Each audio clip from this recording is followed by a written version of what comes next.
London, July 1818. The night air at Vauxhall Gardens hung thick with the mingled scents of roses and lamp oil, while masked figures drifted through shadowed pathways like spirits escaped from some Gothic tale. Miss Georgiana Sutton stood near an arrangement of climbing roses, her plain domino cloak doing little to conceal the modest quality of her gown beneath, and wondered for the third time that evening why she had received an invitation bearing the Wycliffe crest. At 23, Georgiana understood precisely what polite society thought of her. The daughter of Sir Edmund Sutton, who had fled to the continent 5 years ago under suspicion of treason, leaving his family to rot in shame and poverty. No matter that she had been innocent, that she had volunteered at the Foundling Hospital every Tuesday and Thursday for years, that her character was beyond reproach. The stain of her father's betrayal clung to her like perfume, impossible to wash away. With her aunt, her only living relative, confined as an invalid in distant Cornwall, Georgiana was entirely alone in the world. 3 men emerged from the darker paths beyond, their movements purposeful and predatory: Lord Ravenscar, Sir Neville Crofton, and Mr. Hartley Vane. Georgiana felt her blood turn cold as they surrounded the secluded arbor where she stood, cutting off any path of escape. If stories of vengeance and love that transforms even the coldest hearts move you, subscribe now and join us on this journey. You will not want to miss what happens next. Lord Ravenscar spoke first, his voice carrying the rough edges of too much wine. "Miss Sutton, how unexpected to find you here. One would think an invitation to Vauxhall Gardens rather above your current station." "I was invited," Georgiana said quietly, though her fingers trembled as they tightened on her fan. "I have every right to be here." "Rights?" Sir Neville Crofton laughed, the sound harsh and ugly. "Your father owed my father £5,000 when he fled. A debt of honor, Miss Sutton, does not vanish simply because a man runs away. And since there is no male heir to answer for his cowardice, we have decided to collect from you." "That is not the law," Georgiana protested, backing away until she hit the trellis. "I am not responsible for my father's personal wagers." "We are not in a court of law," Vane sneered, stepping closer. "We are in the dark, and you have no one to defend you." Before Georgiana could scream or run, Ravenscar's hand struck her cheek with brutal force. The impact sent her stumbling backward into the roses, thorns catching at her gown and scratching her arms. She tasted blood where her lip had split against her teeth. "You thought you could hide behind your volunteer work?" Vane hissed. "Thought you could smile at the Marquess of Wycliffe in the park and he would save you? You are nothing but the daughter of a traitor." Crofton's boot caught her in the ribs as she tried to rise. Pain exploded through her chest, stealing her breath. She felt her gown tear as Ravenscar grabbed the delicate muslin and threw her down into the mud between the rose bushes. More thorns bit into her palms as she tried to catch herself. "Tell Wycliffe his protection ends tonight," Ravenscar said, his voice cold and deliberate. "Tell him to stay away from traitors' daughters. You are nothing, and you will always be nothing." The sound of carriage wheels on gravel made all 3 men freeze. They exchanged glances, then fled into the darkness like rats escaping a sinking ship, leaving Georgiana bleeding and broken among the roses. She tried to stand, but her legs would not hold her weight. Her vision swam with tears and pain. Blood dripped from her lip onto the torn bodice of her gown. Her left eye was already swelling shut, and every breath sent fire through her bruised ribs. The carriage stopped somewhere beyond her line of sight. She heard footsteps, crisp and measured, approaching through the garden paths. Then a tall figure appeared at the entrance to the arbor, silhouetted against the lamplight behind him. Lord Wycliffe, the Marquess of Wycliffe, stopped so suddenly it was as if he had walked into an invisible wall. He should have been there an hour ago, had a carriage wheel not splintered on the road from Westminster, a delay that now felt like a curse. His steel-gray eyes took in the scene with the efficiency of a military commander assessing a battlefield. The torn gown, the blood on her face. the defensive way she held her ribs, the mud on her knees, the thorns embedded in her palms. Something ancient and lethal awakened in his expression. The temperature in the garden seemed to drop 10 degrees. When he moved, it was not with panic, but with the controlled precision of a predator who had just found his prey wounded. He crossed the space between them in 3 strides and knelt beside her in the mud without regard for his immaculate evening clothes. His hand came up to lift her chin, tilting her face toward the lamplight so he could study every mark. His touch was clinical, yet terrifyingly gentle. "Who did this to you?" His voice was soft, therefore terrifying, the kind of quiet that preceded storms. Georgiana tried to speak, but the words caught in her throat. Fear, pain, and something else. Something that felt dangerously like hope. "Who?" he asked again, and now she could hear the iron beneath the silk. "Give me their names." "Lord Ravenscar," she whispered. "Sir Neville Crofton, Mr. Hartley Vane. They said I owed them a debt of honor. They said your protection ends tonight."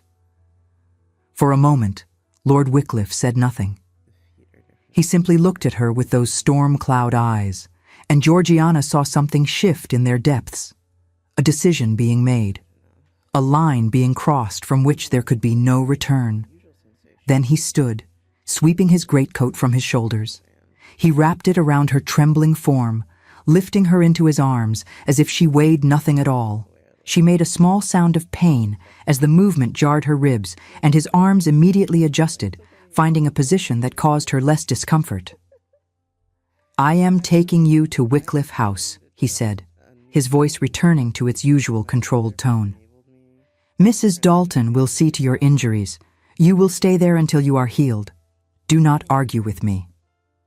Georgiana knew the scandal such an arrangement would cause. A single woman staying in the home of a bachelor marquess would be ruined beyond repair. But looking at the set of his jaw, she realized she was already ruined in the eyes of the world.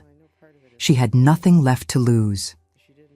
She let her head rest against his shoulder as he carried her to his carriage, breathing in the scent of sandalwood and something uniquely him. She had loved this man from a distance for 5 years, watching him at church, glimpsing him in the park during her morning walks, never daring to hope he noticed her existence. The carriage ride passed in a blur of pain and exhaustion. Wycliffe held her carefully, one arm supporting her shoulders, the other beneath her knees. He did not speak, but she could feel the tension radiating from his body like heat from a forge. At Wycliffe House, he carried her straight through the entrance hall, ignoring the shocked expressions of his footmen. Mrs. Dalton, his housekeeper for 20 years, took one look at Georgiana's battered face and immediately began issuing orders for hot water, clean linens, and medical supplies. The Marquess set Georgiana down on a chaise in one of the guest bedchambers with infinite care. He looked at her for a long moment, his expression unreadable, then turned and walked toward the door. "My lord?" Mrs. Dalton called after him. "Where are you going at this hour?" "Out," Wycliffe said. "I have errands to attend to. See that Miss Sutton has everything she needs." Then he was gone, and Georgiana heard his footsteps echoing down the marble stairs, followed by the sound of the front door closing with quiet finality. Mrs. Dalton clucked her tongue as she began cleaning Georgiana's wounds with warm water and applying cooling plasters to the bruises. "Never seen him look like that," she murmured. "Not in all the years I have known him. Someone is going to pay dearly for this night's work." What Mrs. Dalton did not know, what no one in London yet understood, was that the Marquess of Wycliffe had already begun. It was 2 hours past midnight when Wycliffe's carriage stopped before a modest townhouse in Holborn, where Mr. Samuel Finch, his solicitor, kept his offices and private quarters. The building was dark, but the Marquess pounded on the door until a bleary-eyed clerk appeared, candle in hand. "Wake Mr. Finch," Wycliffe said without preamble. "Tell him the Marquess of Wycliffe requires his immediate assistance on a matter of utmost urgency." 20 minutes later, Samuel Finch sat across from the Marquess in his cluttered office, wearing a hastily donned banyan over his nightshirt, listening with increasing alarm as Wycliffe outlined his requirements. I need every record of debt held by Lord Ravenscar, Sir Neville Crofton, and Mr. Hartley Vane, Wycliffe said, his voice as cold and precise as a surgeon's scalpel. Every note, every marker, every unpaid bill. I need to know who holds their vowels, who they owe money to, what properties they hold, and under what terms. I need the names of their mistresses, their tavern keepers, their tailors. I need everything, and I need it by dawn. Finch stared at him. My lord, such information would take weeks to compile properly. You have 6 hours, Wycliffe said. I will pay triple your usual fee. Hire runners if you must. Wake every clerk in London. But I will have those ledgers before the sun rises. The solicitor looked into those steel-gray eyes and saw something that made him reach immediately for his coat. I shall begin at once, my lord. Wycliffe's next stop was a tavern in 7 Dials, a rough establishment where information could be purchased along with the watered gin. He found Sergeant Briggs, a retired military man who had served under the Marquess's late brother in the peninsula, sitting in a back corner nursing a pint. My lord, Briggs said, rising immediately. Did not expect to see you in this part of town. I need men, Wycliffe said, sliding into the seat across from him. Reliable men who can watch 3 houses without being observed. Men who will report every visitor, every letter, every movement. Can you provide such men? Briggs studied his former commander's face and nodded slowly. How many do you need? 6. 2 for each house. They start tonight. May I ask what this is about? No, Wycliffe said. But you may ask how much I am willing to pay. By 3 in the morning, the Marquess stood in the private study of Lord Bartholomew Hawthorne, who owned the largest private bank in Mayfair. Hawthorne sat behind his massive desk in his dressing gown, looking distinctly uncomfortable at being roused from sleep by a Marquess with murder in his eyes. Lord Ravenscar holds several notes with your bank, does he not? Wycliffe asked without pleasantries. I cannot discuss the private financial affairs of my clients, Hawthorne protested weakly. Wycliffe placed a bank draft on the desk. The amount written there made Hawthorne's eyes widen. Consider this an incentive for your memory to improve. Ravenscar's notes, I want them called in, tomorrow morning. But my lord, such an action would ruin him. His estates are mortgaged to the hilt. If we call those notes, he will be bankrupt within a week. Yes, Wycliffe said softly, he will. Hawthorne looked at the draft, then at the Marquess's face, and quietly unlocked a drawer in his desk. At 4 in the morning, Wycliffe visited a printing house on Fleet Street, where the owner, a former soldier named John Graves, owed him a considerable debt of gratitude. Within the hour, type was being set for a special broadsheet to be distributed at dawn. The headline would read simply, Evidence of extensive forgery and financial fraud in the estates of Lord Ravenscar. The content would list in excruciating detail every forged vowel, every counterfeit signature, and every criminal transaction conducted by Lord Ravenscar over the past 5 years. This was no longer a matter of debt. It was a hanging offense, or at the very least, grounds for permanent exile. The sources were impeccable. The facts were irrefutable. The timing was devastating. At 5 in the morning, Wycliffe stood before Sir William Cavendish, a magistrate at Bow Street, and quietly explained that certain gentlemen had committed assault and battery against a lady under the Marquess of Wycliffe's protection. He provided exact times, locations, and several witnesses who had seen the 3 men fleeing Vauxhall Gardens in suspicious haste. Warrants would be drawn up immediately. At 5:30, Wycliffe visited the Bishop of London in his residence near St. Paul's. The elderly clergyman listened with grave concern as the Marquess explained that Sir Neville Crofton's younger brother, a vicar in Kent, had gambling debts that threatened to cost him his living. The bishop, who took a dim view of gambling clergy, made a note to investigate the matter personally. Between each of these errands, Wycliffe returned to Wycliffe House. He would pause outside the guest bedchamber where Georgiana slept, listening for the sound of her breathing. Only when he heard that steady rhythm would he leave again, mounting his horse and riding back into the darkness to continue his work. Dawn broke over London like a pale promise. Wycliffe had not slept. He had not eaten. He had spent the night circling the city like an avenging angel, speaking to 12 different men, signing papers, making arrangements. He had not threatened anyone. He had not raised his voice. He had used no weapons save debt, disgrace, and the weight of his reputation. But the weapon he had forged in the darkness was sharper than any blade. Lord Ravenscar woke that morning to the sound of shouting in the street. He went to his window to find broadsheets being hawked outside his Mayfair townhouse. His valet burst into the room, face ashen, clutching one of the papers. Ravenscar snatched it, his eyes scanning the headline.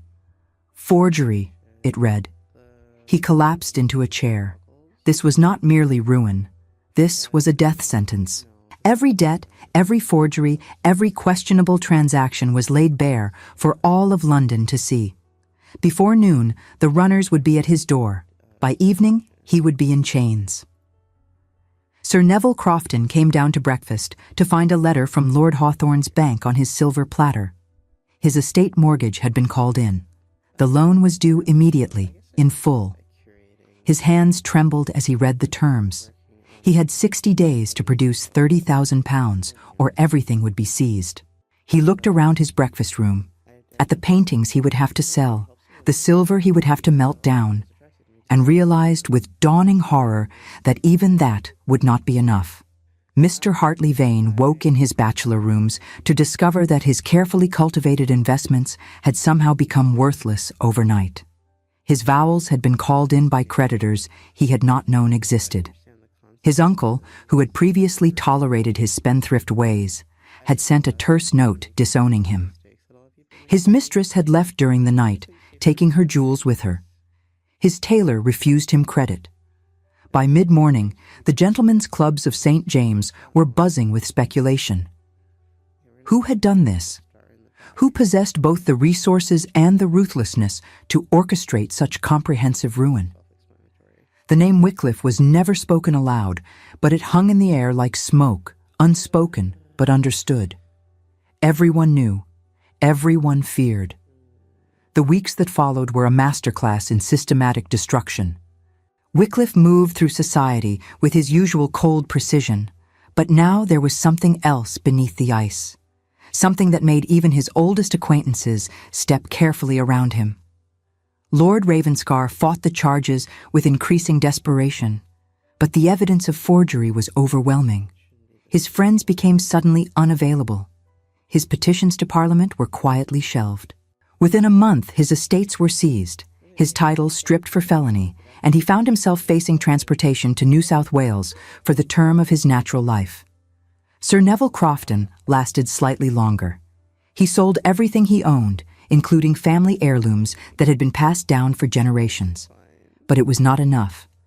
The mortgage was called, the property seized, and he was forced to accept a living in the remote Scottish Highlands, so far from civilization that no road connected him to polite society. He would live out his days in exile, forgotten and alone. But Mr. Hartley Vane was different. Vane had been the architect of the attack, the one who had chosen the location, who had told Ravenscar where to strike, who had watched from the shadows as Georgiana was beaten. Wycliffe had confirmed this through careful investigation, through bribes paid to servants and innkeepers, through patient reconstruction of that terrible night. And so Wycliffe saved Vane for last. He let Ravenscar fall first, let Crofton flee into exile, let Vane believe he had somehow escaped notice, let him think his role in the attack had gone undetected, let him relax, let him begin to hope. Then, when Vane's guard was completely down, Wycliffe sprang the trap. It was a Thursday evening in late August when the Marquess entered White's club. The main room was moderately full, gentlemen scattered at various tables enjoying port and conversation. Vane sat alone near the fireplace, reading a newspaper, probably calculating how much of his former circle's misfortune he could leverage to his own advantage. Wycliffe walked directly to Vane's table without removing his greatcoat, the dark fabric making him look like a shadow come to life. He sat down in the chair opposite, moving with such deliberate slowness that every eye in the room turned to watch. The club fell silent. "Mr. Vane," Wycliffe said, his voice carrying clearly in the hushed space, "how fortuitous to find you here." Vane's face went pale, but he attempted a smile. "Lord Wycliffe, an unexpected pleasure." "Is it?" Wycliffe leaned back in his chair, crossing one leg over the other with casual elegance. "I have been hoping for the opportunity to speak with you privately." "Well, privately enough." He let the words hang in the air. Several gentlemen near the fireplace quietly moved away, not wanting to be associated with whatever was about to happen. "You planned it," Wycliffe continued, his tone conversational. "The attack at Vauxhall Gardens. You chose the location. You told Ravenscar where to strike. You watched from the shadows as 3 grown men beat a defenseless woman bloody. You stood there and did nothing while they kicked her in the ribs and threw her into the thorns." "I do not know what you are talking about," Vane stammered, his hands gripping the arms of his chair until his knuckles turned white. "Do not insult me with lies," Wycliffe said softly. "Lord Ravenscar is bound for the colonies in chains. Sir Neville Crofton has been exiled to Scotland, so remote that no mail coach reaches him. Your friends have fallen, Mr. Vane, one by one. Did you think you had escaped?" Vane's breathing grew shallow. "What do you want?" "Want?" Wycliffe's smile was terrible to behold. "I want nothing you can give, Mr. Vane, but you owe a debt, and debts must be paid." He stood, moving to stand behind Vane's chair so that his shadow fell across the smaller man. "Your vowels have all been called as of this morning. Your uncle has disowned you. Your mistress has left you. Your tailor has refused you credit. I have here a list of every club, every establishment, every shop in London that will refuse you entry beginning tomorrow morning." He placed a folded paper on the table beside Vane's trembling hand. "But I am not a monster, Mr. Vane. I am willing to offer you a choice. Leave England tonight. Never write to Miss Sutton. Never speak her name. Never return while I draw breath. Do this, and I will provide you passage to the continent and enough funds to establish yourself in some small way." "And if I refuse?" Vane's voice cracked. Wycliffe leaned down, his mouth close to Vane's ear. "Then the next time I deal with you, it will not be with ink and whispers. Do we understand each other?" Vane was shaking visibly now. "Please," he whispered, the sound barely audible in the quiet room. "Louder," Wycliffe commanded, his voice slicing through the silence. "Please, Lord Wycliffe, I beg you, show mercy." The words echoed through the silent club. Every man present would remember this moment, would carry the story to every drawing room in London.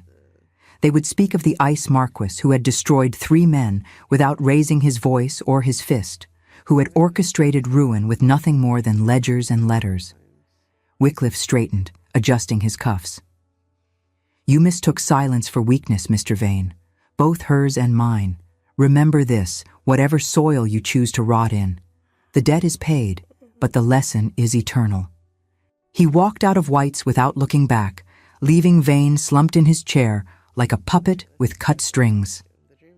By morning, Vane would be on a ship bound for Calais, carrying nothing but the clothes on his back and the memory of his own humiliation. The coach Wycliffe had arranged for him would be waiting at dawn. The ticket would be non-refundable. The accommodations would be adequate, but far from comfortable. Vane would arrive in France with just enough money to survive, but not enough to ever return to the life he had known. It was, Wycliffe reflected as he rode through the London streets toward Wycliffe House, exactly the mercy such a man deserved, which was to say, none at all.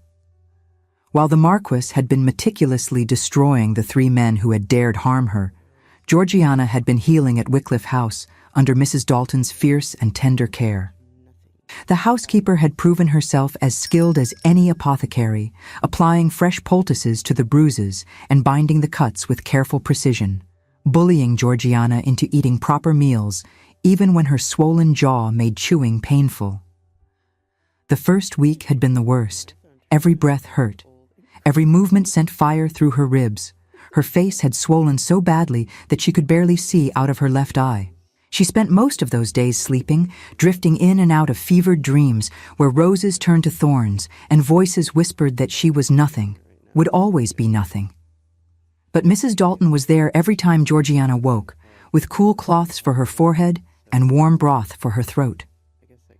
The housekeeper spoke little, but her actions carried volumes. Mrs. Dalton served as both nurse and chaperone, her constant presence the only thing standing between Georgiana and total social ruin. By the second week, Georgiana could sit up without gasping. The swelling in her face had receded enough that she could see clearly again, though the bruises had faded from black to spectacular shades of purple and green. Mrs. Dalton brought her books from the library, newspapers to read, and occasionally reports on the spectacular falls of 3 certain gentlemen. Georgiana listened to these accounts with mixed feelings. She had not asked for vengeance. She had not requested that Wycliffe destroy these men so completely. Part of her felt almost sorry for them, for the wives and children who would suffer alongside the guilty. But then she would remember the sound of Ravenscar's hand striking her face, the feel of Crofton's boot in her ribs, the cold satisfaction in Vane's voice as he told her she was nothing. And she would think, perhaps this is justice after all. She did not see Wycliffe during those weeks. Mrs. Dalton mentioned that his lordship was attending to business matters, that he checked on her progress each evening, but did not wish to disturb her rest. Georgiana understood. He had saved her, had brought her to his home, had clearly set in motion the machinery that was grinding her attackers to dust. But beyond that, she had no claim on him. She was still Miss Sutton, daughter of a trader, living on charity in the house of a marquess. She had loved him from a distance for 5 years, and distance was likely where she would remain. On a gray morning in early September, as rain pattered against the windows of her borrowed room, Georgiana finally felt strong enough to leave the bed for more than brief walks to the adjoining sitting room. She dressed carefully in one of the simple gowns Mrs. Dalton had procured for her, brushing her hair with slow, methodical strokes until it gleamed in the dim light. She studied her reflection in the mirror. The bruises were nearly gone now, faded to yellowish shadows that could be hidden with rice powder. The cut on her lip had healed to a thin pink line. Her ribs no longer ached with every breath. Physically, she was nearly whole again. But something had changed inside her during those long weeks of healing. Some core of steel had formed where before there had been only resigned acceptance of society's judgment. She had been beaten, yes. She had been broken, but she had not stayed broken. She would not apologize for existing. She would not shrink from the world anymore. A knock sounded at her door. "Miss Sutton," Mrs. Dalton called. "His lordship has returned and requests the pleasure of your company in the library, if you are feeling well enough." Georgiana's heart stuttered. "Tell him I shall be down directly." She took her time descending the grand staircase, one hand trailing along the polished banister, her feet silent on the thick runner. The house was beautiful in the way of old money and careful stewardship.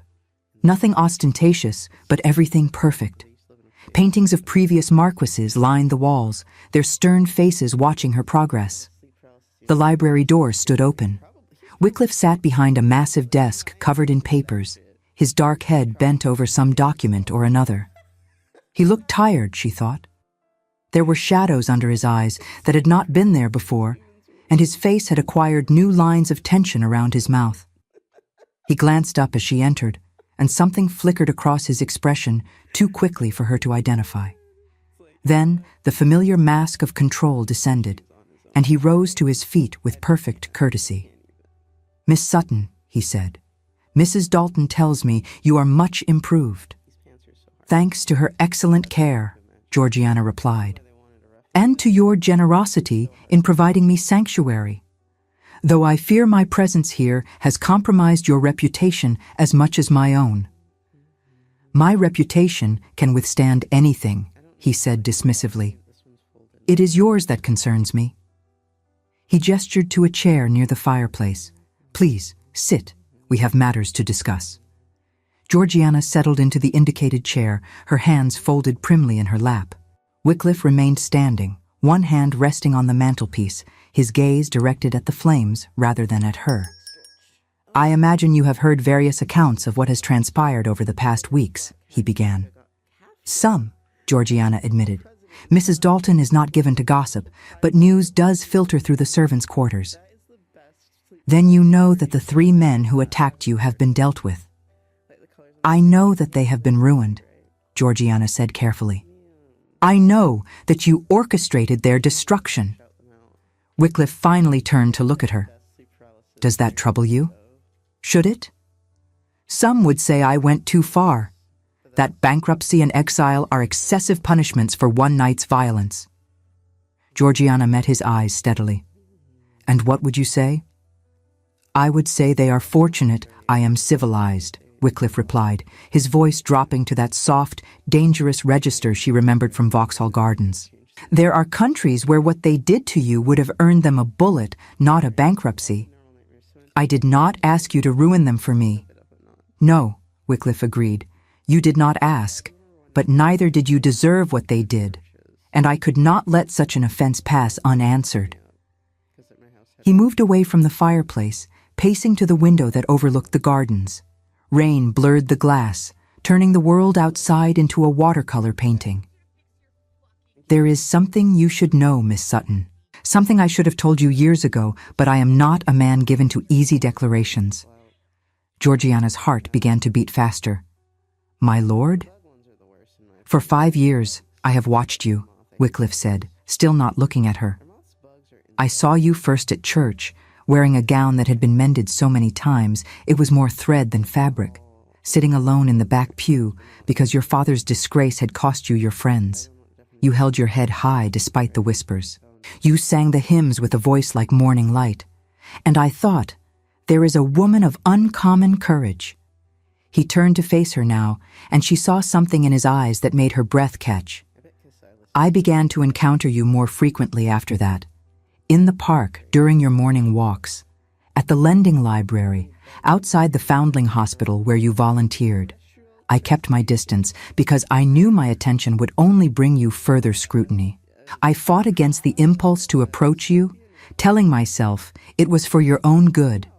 I imposed an exile upon myself, watching you from the shadows, ensuring you were safe without ever daring to step into your light." "Why?" Georgiana whispered. "Because you reminded me that strength does not require armor," Wycliffe said simply. "Because in a world of painted faces and false smiles, you were genuine. Because I had built my life on ice and discipline after my brother died, and you were warmth without even trying." He crossed the room to stand before her chair. "I became your anonymous benefactor without your knowledge. I ensured bills were paid, that certain invitations found their way to you. I protected you from a distance because I did not trust myself to approach you directly. I feared what I might do, what I might say. I feared my own capacity for feeling, because feeling meant vulnerability, and I had sworn never to be vulnerable again." Georgiana stared up at him, her mind reeling. "You have been protecting me for 5 years? You were the one who ensured the landlord did not raise the rent?" "Yes." "The invitation to Vauxhall Gardens, that was from you?" "Yes, though I deeply regret it now. I had hoped to speak with you there to finally make my interest known. Instead, I delivered you into danger." "That was not your fault," Georgiana said firmly. "You could not have known those men would attack me."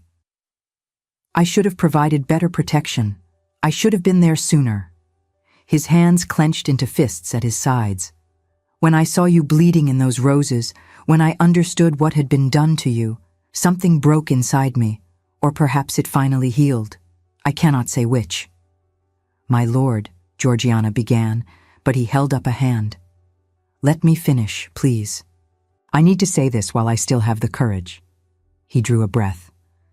"I destroyed those men, yes. I ruined them completely and without remorse. I did it because they dared to harm you, because they thought you were unprotected, because they believed your lack of social standing made you fair prey. I wanted them to understand the cost of that mistake. I wanted every man in London to understand. His voice dropped. But I also did it for myself, because the thought of them walking free while you suffered was unbearable.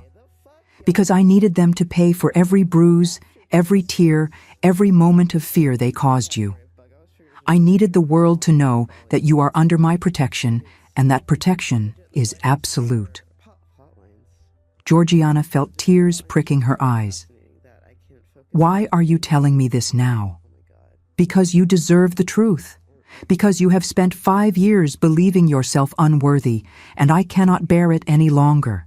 He knelt before her chair, taking her hands in his. The gesture was so unexpected, so profoundly unlike the Ice Marquess's usual reserve, that Georgiana could only stare. You are not unworthy, Georgiana Sutton, Julian said, using his given name in her presence for the first time, his voice rough with emotion. You are extraordinary.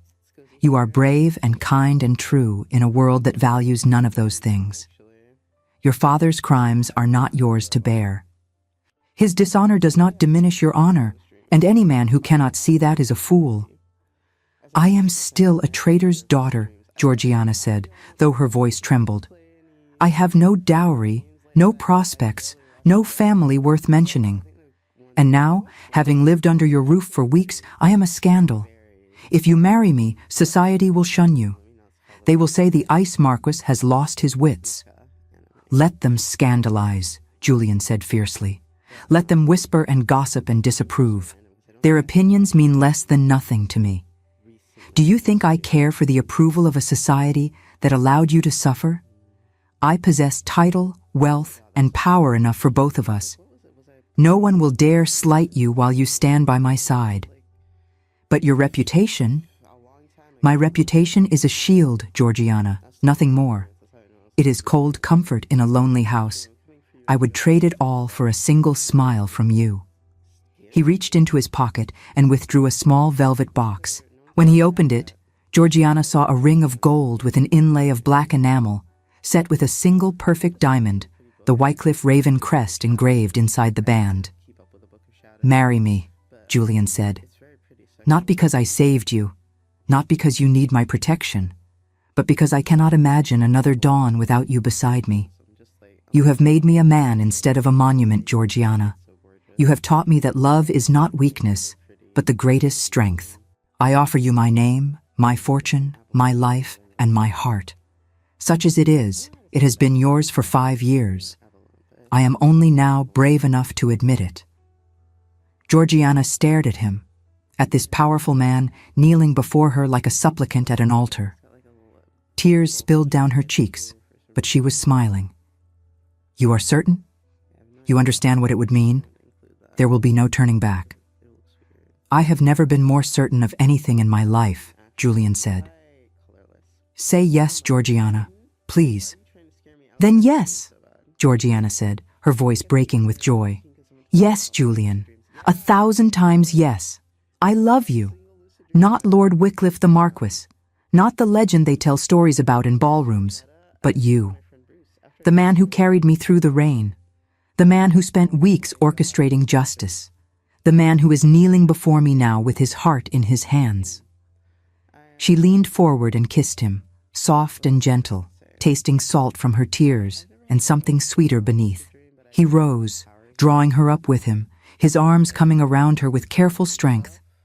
The kiss deepened, years of longing and denial pouring into that single moment of connection. When they finally drew apart, both breathing hard, Julian slipped the ring onto her finger. It fit perfectly, as if it had been made for her. Perhaps it had been. Perhaps he had commissioned it years ago, hoping one day to have the courage to offer it. We will marry soon, Julian said, his forehead resting against hers. I have already procured a special license from the Archbishop. We need not wait for the banns. I have waited 5 years to call you mine. I will not wait a moment longer than necessary. A special license? Georgiana asked, breathless. You were that confident? I was that desperate, he admitted with a faint smile. Though we should write to your aunt in Cornwall. She will want to know, despite her inability to travel. She will be relieved, Georgiana said. "She has worried for my future since the day my father fled." "Her worry is at an end," Julian promised, "as is yours." They stood together by the rain-washed window, wrapped in each other's arms, while outside the storm gradually cleared and weak sunlight broke through the clouds. Somewhere in London, 3 ruined men were facing the consequences of their cruelty.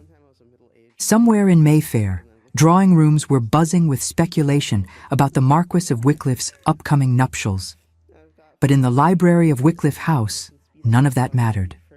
Only this: 2 people who had been broken by life, by loss, by the cruel judgments of society, had found in each other a chance at wholeness, a chance at love, a chance at the happiness both had long believed impossible. The wedding took place 3 weeks later in the private chapel at Wycliffe House. It was a small affair, attended only by Mrs. Dalton, a handful of Julian's closest associates, and the parish priest. Georgiana wore a gown of ivory silk that Julian had commissioned, simple but elegant, with seed pearls embroidered along the bodice and sleeves. She walked down the short aisle on her own, her head held high, her eyes fixed on the man waiting for her at the altar. Julian looked resplendent in dark blue superfine, his cravat tied with mathematical precision, his hair brushed back from his face. But it was his eyes that held her attention. Those storm-cloud eyes that had once seemed so cold now burned with warmth and promise. The ceremony was brief, traditional. The priest spoke the ancient words, and Georgiana and Julian made their vows in clear, steady voices. When the priest pronounced them man and wife, Julian lifted her veil with trembling hands and kissed her with a tenderness that made Mrs. Dalton dab at her eyes with a handkerchief. The wedding breakfast was served in the dining room, an intimate meal of excellent food and even better company. Mrs. Dalton presented them with a set of silver candlesticks that had belonged to Julian's grandmother. Even stern Mr. Finch, the solicitor who had worked through that terrible night compiling evidence, offered a toast to their future. As the afternoon wore on and the guests began to depart, Julian led Georgiana up the grand staircase to the Marchioness's suite. She had not yet seen these rooms, had been staying in the guest quarters throughout her recovery and the hasty wedding preparations. Now, as Julian opened the door and ushered her inside, she caught her breath.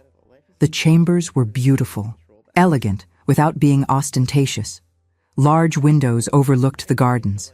A canopied bed dominated one wall, hung with curtains of deep green velvet. A writing desk stood near the window, already stocked with paper and ink. Bookshelves lined another wall, filled with volumes she recognized from her visits to the lending library, plus many she had never seen. "I had Mrs. Dalton furnish the rooms according to what she knew of your tastes," Julian said, suddenly sounding uncertain. "If anything displeases you, it can be changed." "It is perfect," Georgiana breathed. She turned to find him watching her with an intensity that made her pulse quicken. "You are perfect." "I am far from perfect," Julian said, crossing the room to take her hands. "I am cold and controlled and far too comfortable with vengeance. I have made enemies and destroyed men and built walls around my heart that took you 5 years to breach." "Then it is fortunate I am patient," Georgiana replied, rising on her toes to kiss him. "And that I see through walls." He gathered her close, burying his face in her hair. "I will spend the rest of my life proving worthy of you." "You already are," she whispered. "You have always been." They stood together as the afternoon light faded and evening crept across the gardens. Outside, London continued its endless dance of scandal and society, ambition and intrigue. But here, in these rooms that were now theirs, Georgiana and Julian had found something infinitely more valuable than social standing or wealth. They had found each other. And that, as it turned out, was worth more than all the rest. The weeks following their wedding passed in a haze of happiness that Georgiana had never imagined possible. They remained in London initially, as Julian had business matters to conclude before they could retreat to his country estate for an extended honeymoon. But even the demands of Parliament and estate management could not dim the joy that permeated Wycliffe House. Georgiana discovered that marriage to the Ice Marquess was nothing like his cold reputation suggested. In private, Julian was attentive and tender, always careful of her comfort, constantly seeking ways to please her. He would leave small gifts on her writing desk, fresh flowers every morning, books he thought she might enjoy. Notes written in his precise, elegant hand expressing sentiments he still found difficult to speak aloud. In public, he was her fierce protector. The first time they attended a ball together as a married couple, Georgiana had been terrified. She knew what society would say about the match. A marquess and a traitor's daughter. It was scandalous, inappropriate, exactly the sort of thing that would set tongues wagging for months. But when they entered Lady Fairfax's ballroom, Julian kept her hand tucked securely in the crook of his arm. His expression dared anyone to comment. And when several matrons attempted to cut Georgiana directly, Julian simply steered her away to speak with his closest allies, who welcomed her warmly because their marquess had chosen her. By the end of the evening, the same women who had intended to snub her were finding excuses to engage her in conversation. Because whatever else she might be, she was now the Marchioness of Wycliffe. And crossing the Marchioness meant crossing the Marquess, which no one in London was foolish enough to do. Georgiana found it amusing, in a bittersweet way. For 5 years, she had been invisible. Now, because of a ring on her finger and the man at her side, she had become someone worthy of notice. The irony was not lost on her. But she also understood that this was how their world worked. Power and position mattered. Reputation mattered. And Julian's reputation, cold and terrible though it might be, was now her shield as well as his. One morning in October, as they sat together in the breakfast room, Julian set down his newspaper with unusual abruptness. "There is something I should tell you," he said. "News arrived this morning from Calais." Georgiana looked up from her correspondence, a faint chill running down her spine. "What news?" "Mr. Hartley Vane is dead. His ship foundered in a storm 3 days after leaving port. There were no survivors." Georgiana set down her pen carefully. "I see." Julian studied her face. "Do you feel regret?" "Did she?" Georgiana examined her emotions as carefully as she had once examined her stitches at the Foundling Hospital, looking for any loose threads. She found none. "No," she said finally. "I feel sorrow that any life should end in such a manner. But I cannot say I grieve for Hartley Vane specifically. He made his choices. He must have known what the risks were, fleeing England in such haste." "He knew," Julian confirmed. "The captain I hired was experienced and the ship was sound. It was pure misfortune that they encountered that particular storm. Or perhaps it was justice of a different kind." "You do not believe in divine retribution?"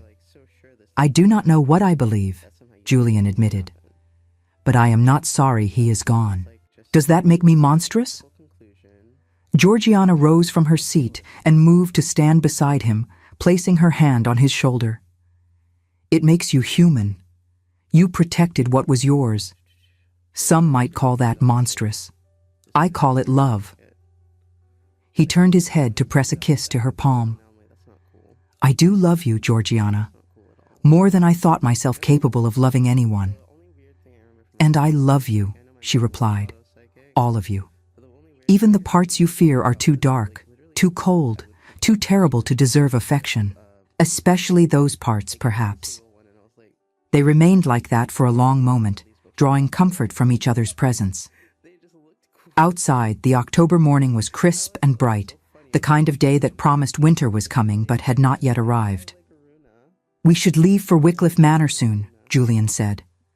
"I promised you a honeymoon away from London's prying eyes, and I intend to keep that promise. The estate in Yorkshire is beautiful this time of year, remote, peaceful. We can stay until spring if you wish." "That sounds wonderful," Georgiana said, "though I should write to the Foundling Hospital first. The children will worry if I simply disappear." "Write to them," Julian agreed. Tell them their Miss Sutton has become Lady Wycliffe, but she has not forgotten them. When we return to London in the spring, we shall arrange for a proper endowment. The hospital does good work. It deserves better support." Georgiana smiled. "You are not nearly as cold as you pretend to be, my lord." "I am ruthless and calculating and entirely without mercy for those who deserve none," Julian corrected. "But for you and for those you care about, I find I am capable of great generosity. It is a most uncomfortable realization." "I think you secretly enjoy being uncomfortable," Georgiana teased. "It makes you feel alive." "You make me feel alive," Julian said, pulling her down into his lap despite the impropriety of such behavior in the breakfast room. "Everything else is merely existence." She laughed and kissed him, tasting coffee and marmalade and contentment.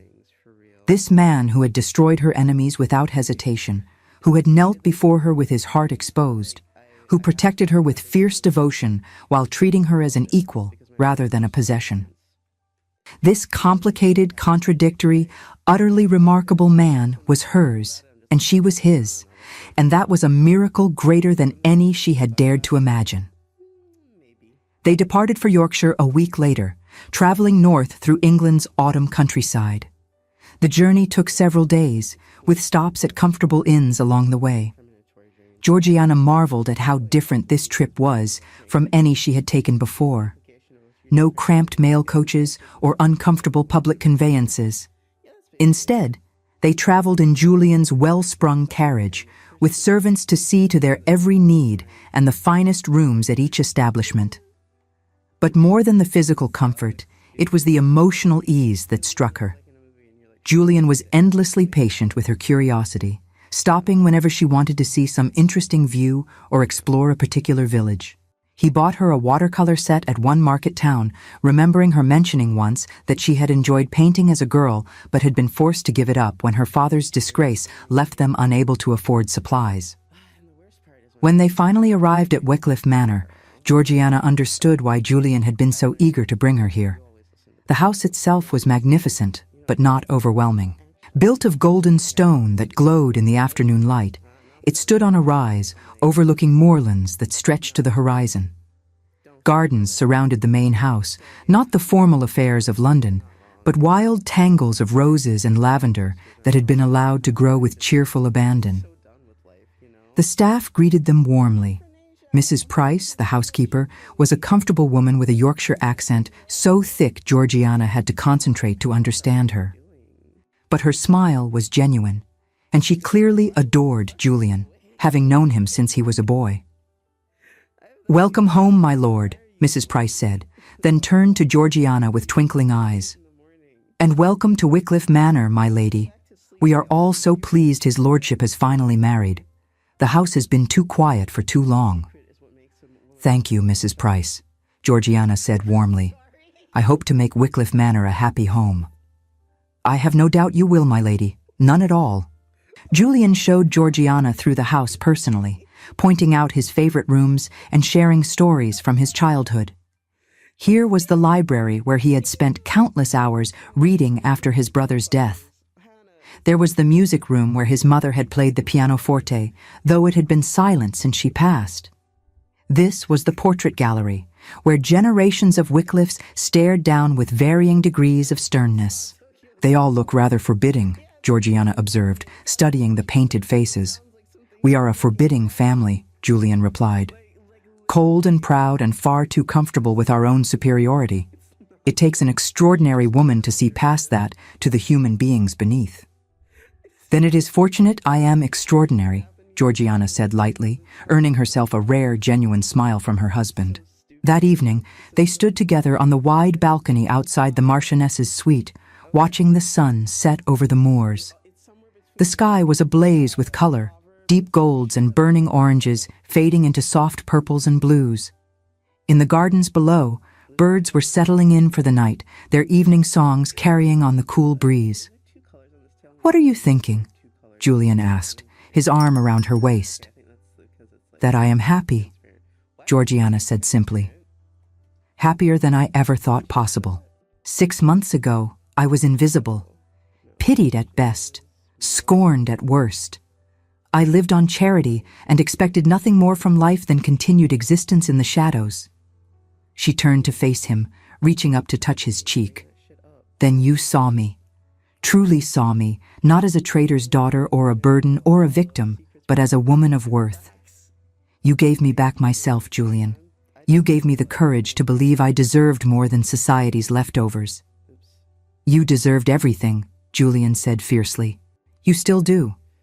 And now I have it, Georgiana replied. I have you. I have this beautiful home. I have respect and security and love. How did I become so fortunate? You did not become fortunate. You were always remarkable. The world simply failed to recognize it until I made them look properly. Georgiana laughed. You make it sound so simple. It is simple, Julian insisted. Love is recognizing worth where others see nothing. Protection is ensuring that worth is honored. Justice is punishing those who would harm what you love. Everything else is merely details. Your philosophy is rather ruthless, my lord. Perhaps, but it is effective. He pulled her closer, resting his chin on top of her head. I will never apologize for what I did to those men, Georgiana. They hurt you. They believed your lack of social standing made you fair game. I made certain every man in England understands the error of that assumption. I know, Georgiana said softly. And while part of me wishes you had not needed to go so far, I cannot pretend I do not appreciate the result. No one will dare touch me now. No one would dare even think of it, Julian corrected. The example has been set. The lesson has been learned. You are under my protection, and my protection is absolute. They stood in silence for a while, watching the stars begin to appear in the darkening sky. Georgiana thought about the journey that had brought them here, the pain and humiliation of that terrible night, the weeks of healing, both physical and emotional, the shocking revelation of Julian's long-concealed feelings, the systematic destruction of her attackers, the unexpected proposal and hurried wedding. It had all happened so quickly, and yet it felt inevitable, as if every moment of her life had been leading her toward this man, this place, this happiness. What will we do now? She asked. We have the winter ahead of us, alone in this beautiful place. How shall we spend our time? Julian smiled, and it was the warm, genuine expression he reserved only for her. However you wish. We can read by the fire, walk the moors when weather permits. You can paint if you like. I can teach you to ride properly rather than the side-saddle nonsense society demands. We can simply exist together, learning each other, building a life. That sounds perfect, Georgiana said. And it was. The winter at Wycliffe Manor passed like a dream. Georgiana discovered that she loved the wild Yorkshire landscape, even in the depths of cold and snow. She would bundle up in warm cloaks and sturdy boots, and Julian would take her walking across the moors, pointing out landmarks and telling her stories of the estate's history. She painted, as he had suggested, setting up her easel near the windows where light flooded in. Her subjects were the views from various rooms, the gardens in their winter sleep, and sometimes Julian himself, though he protested that sitting still for portraits was torture. He taught her to ride astride, as he had promised, providing her with a riding habit that was shockingly modified to conceal breeches beneath the skirt, allowing for much greater freedom of movement. Mrs. Price looked scandalous every time she saw it, but Georgiana took to it immediately, reveling in the sensation of speed and control that side-saddle had never permitted. In the evenings, they would read together in the library, or Julian would play the pianoforte while Georgiana sang. He was surprisingly skilled at the instrument, his long fingers moving over the keys with the same precision he brought to everything he did. And Georgiana discovered that her voice, which had always been merely adequate in church, sounded beautiful in the acoustics of the music room, with Julian's playing supporting it. But more than any specific activity, it was the intimacy of daily life that made those months so precious, learning his habits and preferences, discovering that he liked his coffee black and his breakfast substantial.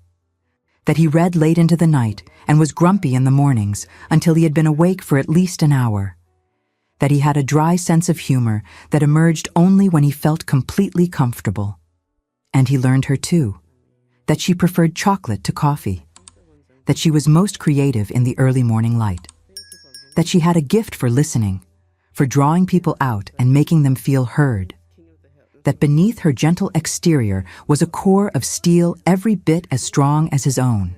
They made love with increasing confidence and tenderness, learning each other's bodies as carefully as they learned each other's minds. Julian was always patient, always attentive to her comfort and pleasure. And Georgiana discovered depths of passion in herself she had never suspected, responding to his touch with an abandon that would have shocked her former self. News from London arrived periodically through letters and newspapers. Lord Ravenscar had been transported to New South Wales to serve his sentence for forgery. Sir Neville Crofton was reportedly miserable in Scotland, his health deteriorating in the harsh climate. The Ton had moved on to fresh scandals, though the Wycliffe name was still spoken with wary respect. Georgiana's aunt wrote regularly from Cornwall, pleased at how well her niece had settled into married life. She reported that several of Georgiana's former acquaintances had attempted to claim closer friendship than they had actually shared, hoping to curry favor with the new Marchioness of Wycliffe. Georgiana found this amusing rather than bitter.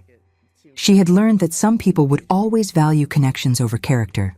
The Foundling Hospital sent a letter signed by every child in Georgiana's reading group, along with a drawing that showed a lady who was presumably meant to be her standing next to a very tall gentleman. Julian had it framed and hung it in his study, where visiting stewards and solicitors would ask about it with confused expressions.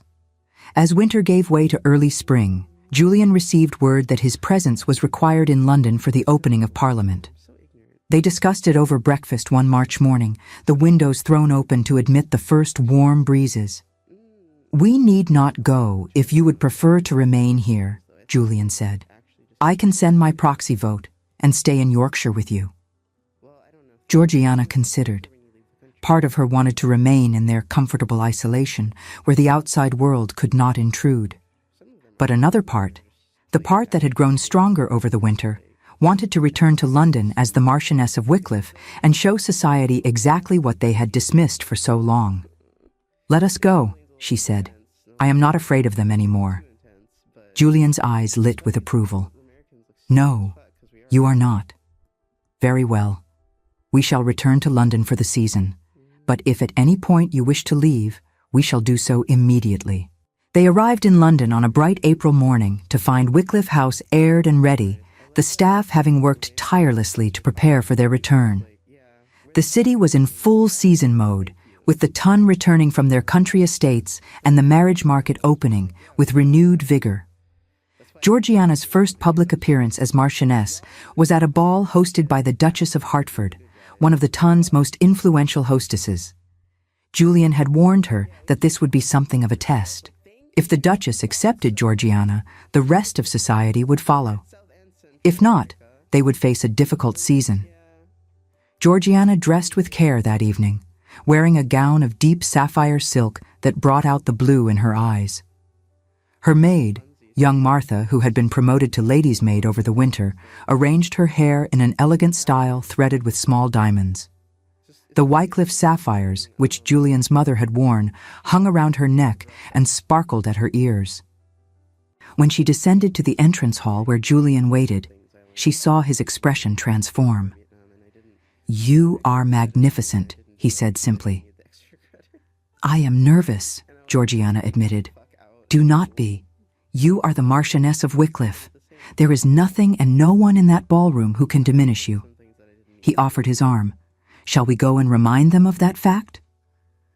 The ball was exactly as Georgiana remembered London balls from before her father's disgrace. Glittering chandeliers, beautiful gowns, the press of too many people in too small a space, the music of the orchestra competing with the roar of conversation. But this time, she did not enter through a side door hoping to avoid notice. She walked in on Julian's arm, announced by the butler in a voice that carried across the entire ballroom. the Marquess and Marchioness of Wycliffe. The effect was immediate. Conversation stopped. Heads turned. Every eye in the room fixed on them with varying degrees of curiosity, surprise, and in some cases, barely concealed envy. The Duchess of Hertford, a formidable woman in her 60s who had been a beauty in her youth and remained commanding in her age, approached them directly. Georgiana's heart hammered as the Duchess studied her with sharp eyes that missed nothing. Then the Duchess smiled. "Lord Wycliffe, how delightful to see you at one of my balls. You usually avoid such events as if they carry plague." "I had no reason to attend before, Your Grace," Julian replied smoothly. "Now I have every reason." He turned to Georgiana. "May I present my wife, Georgiana?" The Duchess extended her hand to Georgiana, who curtsied with careful grace. "My dear child," the Duchess said warmly, "I knew your mother before she married. She was a lovely woman with excellent taste. I see you have inherited both qualities." It was a public stamp of approval, and Georgiana knew it. Relief flooded through her. "Thank you, Your Grace. You are very kind." "Kind nothing. I am honest." The Duchess glanced at Julian with something that might have been amusement. "I see you finally bestirred yourself to marry, Wycliffe. I had begun to think you intended to let your line die out in service to your precious pride." "My pride remains intact, Your Grace," Julian said dryly. "I simply found the one woman capable of tolerating it." The Duchess laughed. "Tolerating it? My boy, she has domesticated the ice marquess. That takes more than tolerance. That takes courage." She patted Georgiana's hand. "Come and sit with me for a while, my dear. Let me introduce you properly to society. They will be much too intimidated by your husband to approach you otherwise." And so Georgiana spent the first hour of the ball seated beside the Duchess of Hertford, being introduced to a steady stream of ladies who came to pay their respects. Some were genuinely warm, others were clearly calculating, but all of them were polite because the Duchess had made her position clear. Julian stood nearby, not hovering but present, a silent reminder that his wife had his full support and protection. Georgiana caught his eye occasionally and saw pride there, and love, and something that looked very much like relief. Later, when the dancing began, Julian claimed her for the first waltz. As he led her onto the floor, Georgiana was intensely aware of the eyes following them. This was the moment society would truly judge her, not by her conversation or her connections, but by how she moved in the Marquess's arms. The music began. Julian's hand settled at her waist, and they swept into the first turn.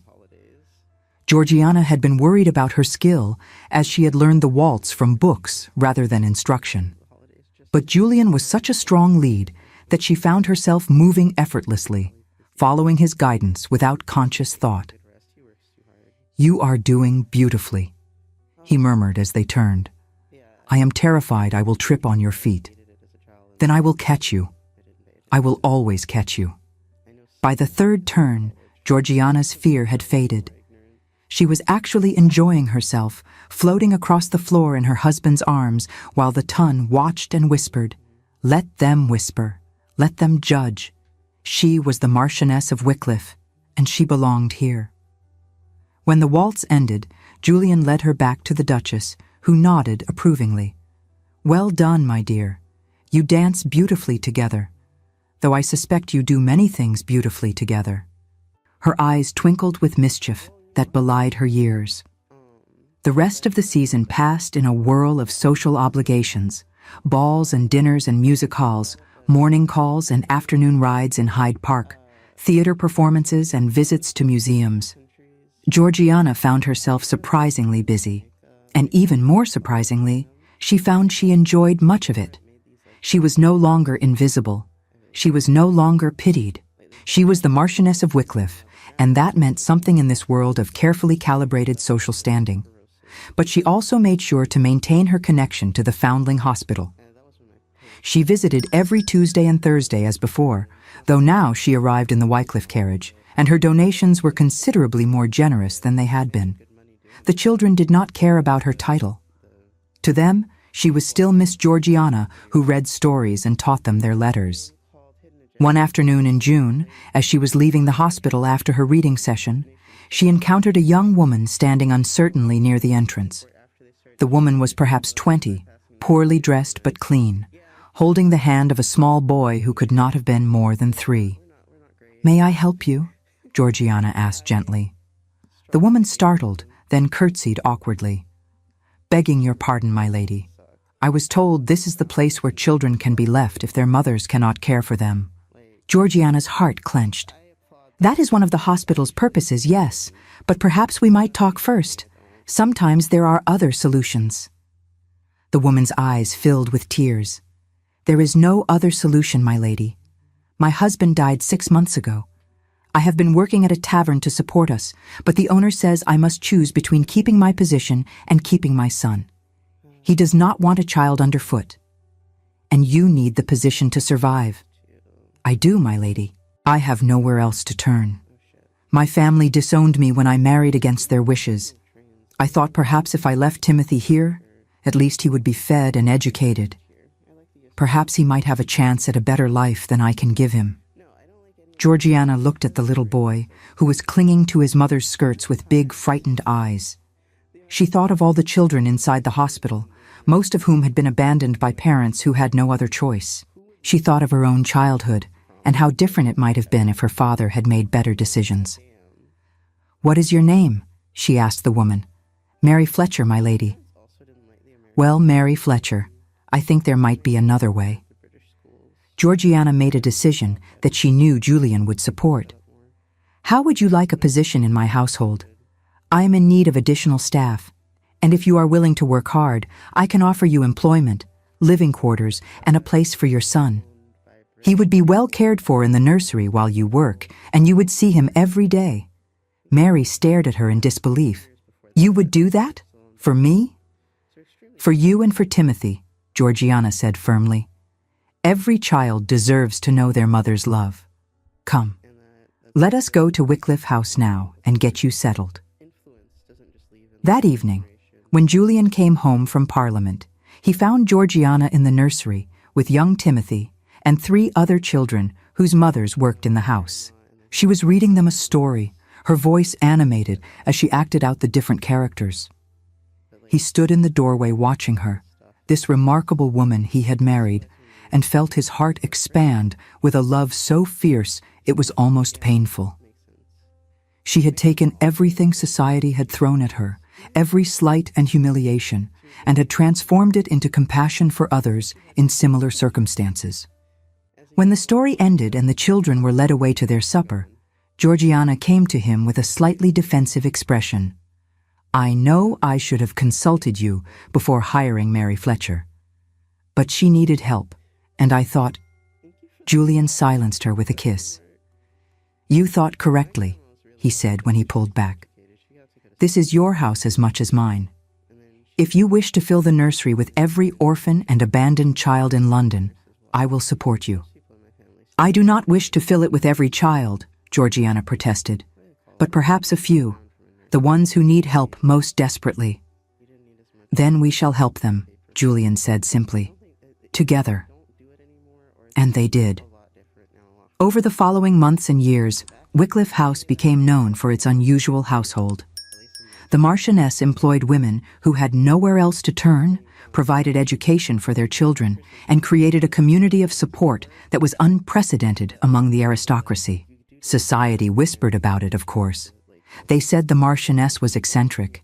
They said the Marquess indulged her peculiar notions. They said it was all terribly irregular, but they said it quietly and with respect. Because everyone remembered what had happened to the last 3 men who had thought the Marchioness unworthy of consideration. And no one, absolutely no one, wished to risk the Ice Marquess's wrath. 5 years after their wedding, Georgiana stood in the nursery of Wycliffe Manor, holding her daughter Catherine in her arms, while her 3-year-old son William played with wooden blocks on the floor. Outside, the moors were brilliant with summer heather, and the gardens were in full bloom. Julian entered the room, fresh from riding, and his face transformed as it always did when he saw his family. He kissed Georgiana's cheek, then scooped William up, making the boy shriek with laughter. "How were the tenants today?" Georgiana asked. "Prosperous and content," Julian replied. "The harvest will be excellent this year. We should be able to increase our donations to the hospital." "And perhaps establish a school in the village," Georgiana suggested. "The children here deserve the same education as the children in London." "Whatever you think best," Julian agreed, because he had long since learned that his wife's instincts about such matters were invariably correct. That evening, after the children were asleep and the house was quiet, Julian and Georgiana stood together on the balcony overlooking the moors, as they had done so many times before. The same stars wheeled overhead, the same wind carried the scent of heather and roses. But everything had changed. They had changed. The Ice Marquess had learned to love without reservation. The invisible daughter of a traitor had become a force for good in her community. Together, they had built something beautiful from the ashes of pain and humiliation. "Do you ever think about that night?" Georgiana asked quietly. "At Vauxhall Gardens?" "Sometimes," Julian admitted, "though less often now. The memory has lost its power to hurt."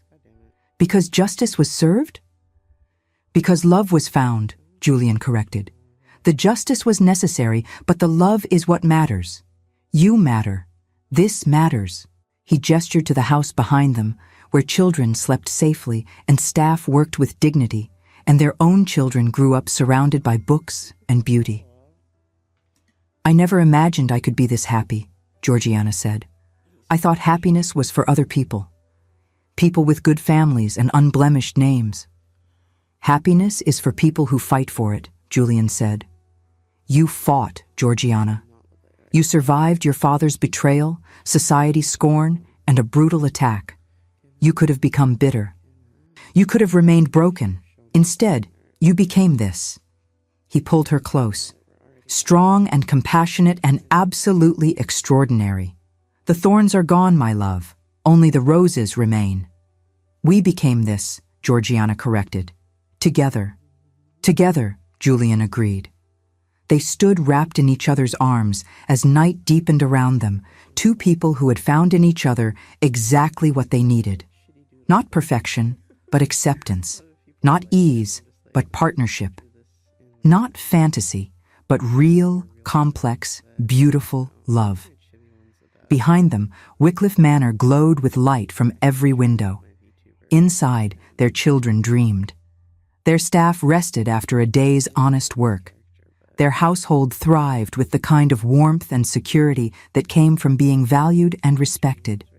And on the moors beyond, the wind carried the promise of tomorrow, and all the tomorrows yet to come.